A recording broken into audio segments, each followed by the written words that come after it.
Is that everything's gonna be fine, fine, fine.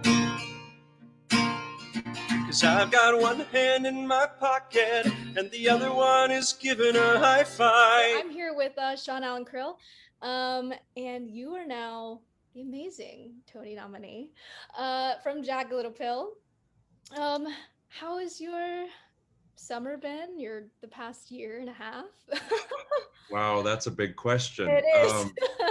You know, my summer's going pretty well. I'm excited that, you know, that things are seeming to be, you know, ramping up back toward Broadway reopening and theater in general, um, having a life again, you know, because it was one of the first things to go and one of the last things to come back. So, you know, especially for theater artists, it's been pretty tough Mm-hmm. to get through this year and a half. So I'm relieved for all of the theater artists out there that we can finally get back to it. Um, you know, I've been trying to stay busy and do what I can and stay motivated and stay inspired. Uh, uh, One of the only things really that was possible for me was to sort of focus on camera work. So I've been fortunate enough to have done a few things since, well, it was probably in the fall last year that started to open up again. You know, the film and TV industry sort of figured out the protocols pretty quickly, and it was crazy, but it did happen. And yeah, so I've had the opportunity to, you know, shoot a couple things, and there's still some stuff that's coming out this summer and this fall. So it's, you know, that's exciting, and it should be a pretty exciting time for everyone. You know, getting back to it. Yeah, Yeah. it is exciting getting to see people that see faces that I know on the TV. On the TV, I know. Like I feel like everybody in Jagged Little Pill was on Blue Bloods. Yeah, all of y'all.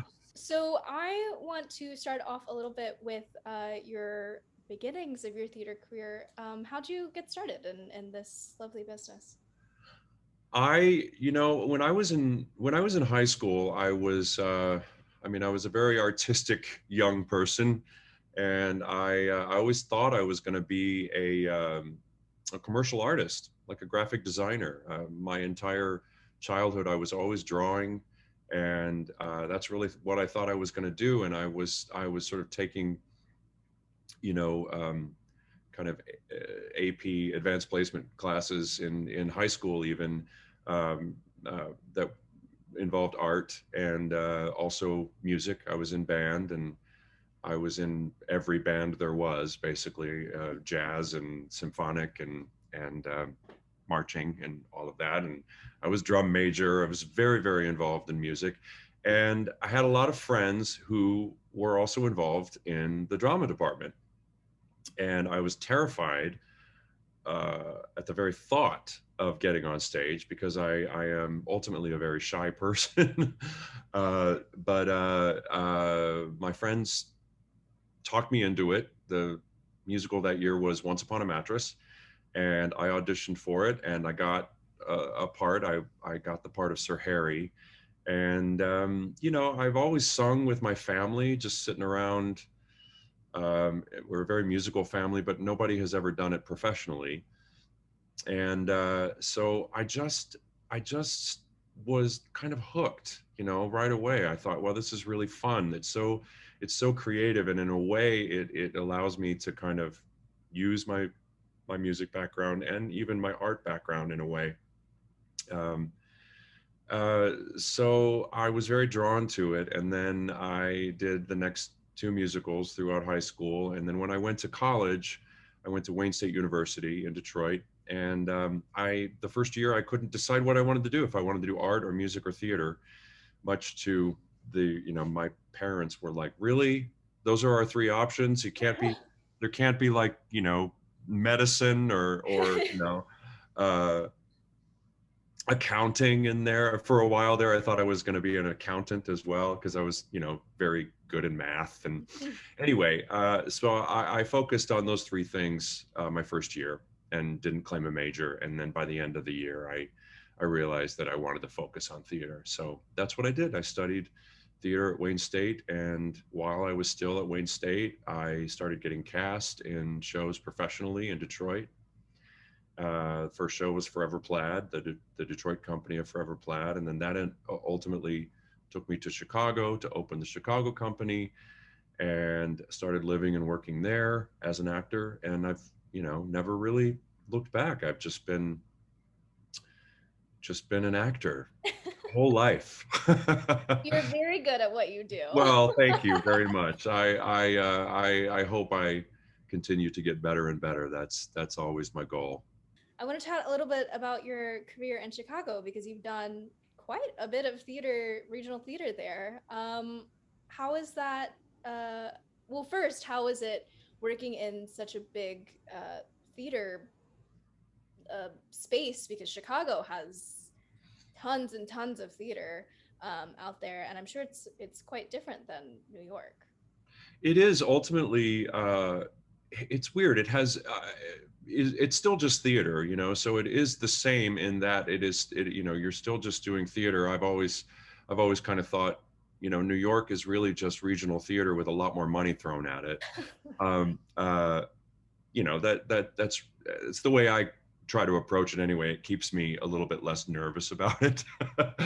And Chicago, you're right. I mean, Chicago has so many theater opportunities. There's storefront theater, and there's professional theater, and there's amazing straight theater and musical theater, and so many different kinds of venues that you can explore as an actor. And I was very fortunate at a very young age to have that be my introduction to the industry. The main difference I would say between New York and Chicago is that New York tends to be sort of commercial theater based. Yeah. You're trying to get shows that are going to come in and run for long periods of time, whereas Chicago is mostly subscription based. Most of the theaters have 4 or 5 shows that they're going to do each year, and that means that each show is going to be 2.5 to 3 months long, depending on the theater and depending on the the schedule for that particular venue for the year. But what that did for me as a performer is that I was constantly able to shift and constantly able to sort of, reinvent myself as a performer, because I could go from, doing a musical out at the Marriott Theater to doing, The Importance of Being Earnest at the Court Theater. And you're constantly sort of honing different kinds of skills and sharpening, different tools in your tool belt. So it was an amazing place to, it was like a playground, at a very young age. And it was a wonderful opportunity for me to learn and grow as an artist, for sure. I love Chicago, and I still do. I still consider it really like home, Mm-hmm. I have so many friends that are my family there, and I miss it terribly. I go back whenever I can, whenever they'll have me to try to do a show, We will always take you back. Oh, well, thanks. So Jagged Little Pill, you were Tony nominated for this amazing show, and I actually got to see you at some point. I don't know when I went to go see Some point a long time ago. long time ago, before everything shut down. Tell me about your time in Jagged Little Pill. What's that been like? It's been so many things. I'm so proud of the show. It tackles some really important and difficult, complex, very complicated, nuanced, hopefully nuanced in a nuanced way, some very big issues that we're all dealing with at the moment. Largely, I think first and foremost is sexual assault and And then basically kind of the offshoot of that, I would say, is opioid addiction. It doesn't sound like it would be a fun night at the theater when you describe it that way, but because of the way that I think Diablo Cody wrote it, and the way that we all, I think, had a hand in creating it, certainly the way Diane Paulus directed it, it actually is an enjoyable night in the theater and can be very funny at times. I think it's the kind of laughs that you get when that recognition of the sort of challenge of being a human being is can be extremely funny sometimes, and I think that's what the show really minds. But I'm proud of it because it has tackled some really, really difficult, as I said before, really difficult issues. And yeah, I've been with it now for over 3 years. I started with it as it was on its way to the ART outside Boston for the out of town tryout. And that's when I came on board, which was still pretty early on in the process. And so I really feel like I've, created this role, created this guy, Steve Healy.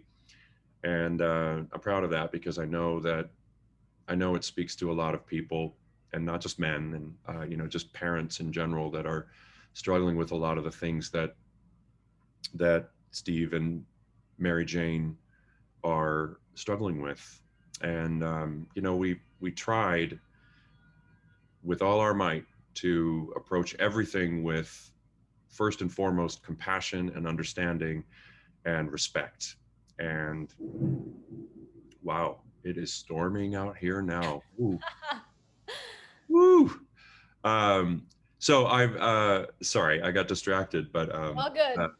it's Get those storms at some point. yeah, wow. It's a beautiful show, and it has a lot to say, and I hope,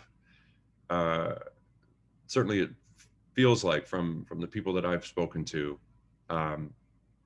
it's helping people in the way that they can relate to something, and hopefully take away some kind of a path toward better understanding.